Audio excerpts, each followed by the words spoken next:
good stories with Once Upon a Time. And there is one piece of, one item that's inaccurate. I had to pick a year that would rhyme as opposed to the actual year in which Tea and Tales started. So there's a little bit of a lie there, but you'll see why as we get going. Once upon a time, in 2013, I was invited to tell by Brian Holstein. I'd never heard of the Guelph Guild of Storytellers, those talented women, those outspoken fellers. We tell every Friday as part of our mission, and we've nurtured an audience of people who listen. That sounds terrific. Where do you tell? Well, that's the best part. We've a spot that's just swell. We've a sunny location. It's never too dark. We tell by the speed at Riverside Park. Give me a moment, I beg your pardon.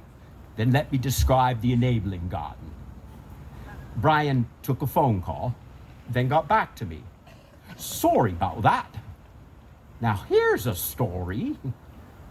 I don't exactly recall. The details are Spartan, but somehow I connected with this Trevor Barton. We met in this garden at Riverside Park, where I decided to mention, just on a lark, that the Enabling Garden would make a fine spot for the telling of tales, except when it's hot. When it's too hot, said Trevor with glee, I could set up a stand and serve some iced tea. The ideas just kept coming, and when all was said, they had a plan, one that was credible. Perfect, in fact. We'll sell out every time. The place will be packed.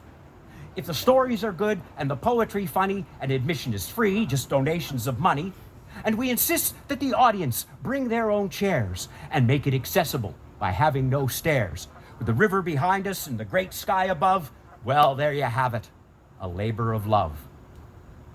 Hang on a second. What if there's rain? The picnic shelter nearby. Just use your brain. Yes, it's a perfect location, the very best, I should think. And again, thanks to Trevor, we've something to drink. So that's how it started. And now here we are. With an audience like you, this idea will go far. For a teller is nothing without someone to hear. So thank you for coming, and see you next year. Thank you.